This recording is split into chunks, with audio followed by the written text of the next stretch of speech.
being able to visit and experience another country's culture is an amazing thing to be able to do. And while I haven't got to visit Japan yet, I've been able to learn a lot about their customs and some of their forms of entertainment that they have there when I was attempting to plan a trip to go there. So one of the first things I learned about was this week where they have 4 different national holidays, and it's called Golden Week. This is a picture of Children's Day, which is one of the holidays celebrated during Golden Week. And the 4 holidays celebrated then, according to JapanGuide.com, are Showa Day, Constitution Day, Greenery Day, and Children's Day. And they celebrate these from April 28th to May 4th. And during that week, a lot of people, both tourists and locals, all come together and celebrate. And when I do get to visit Japan, I would like to go during that time so I can experience these uniquely Japanese holidays, multiple of them at the same time for myself.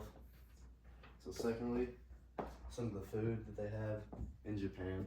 So some of the three most common ones are sushi, ramen, and rice.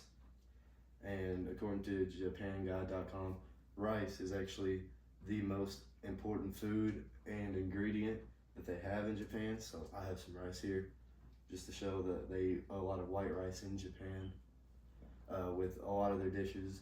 It's even in sushi, which is one of their top 3.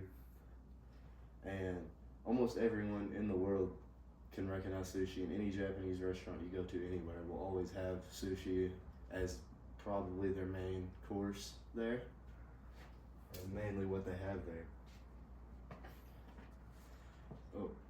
We have ramen in the U.S., but it's a lot different from the ramen they have in Japan. Ours is most of the time you just microwave it, but everybody's had it, and it all comes from Japan, the whole idea. And so being able to go and try authentic Japanese food, whether it was just authentic sushi or authentic ramen, would be really cool. In my opinion, I want to do that when I get to visit. And then I also learned a lot about some of their entertainment, like manga and anime, which they have there. Which manga are like graphic novels and comic books that they read there. And anywhere around the world you can find those books translated into multiple different languages that anybody can read. And they base shows which normally are always animated, and that's why they're called anime. And off of those manga, and they're watched in every country worldwide and translated to almost every language you can think of. And it's a recognizable part of Japanese culture just to see anime anywhere, and it's growing recently. And according to JapanDev.com, anime is arguably one of the most well-known staples of Japanese culture, and it's known everywhere and is really important to the culture they have in Japan. And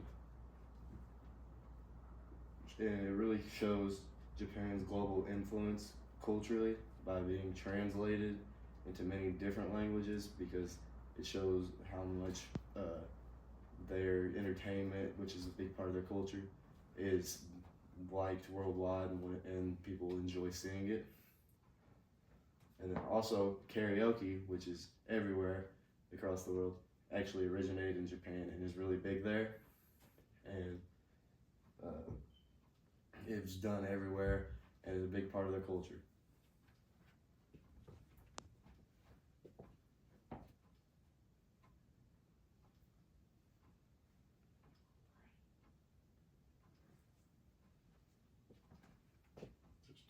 Did you know that karaoke originated in Japan? It comes from the words kara, empty, and oke, orchestra, meaning empty orchestra.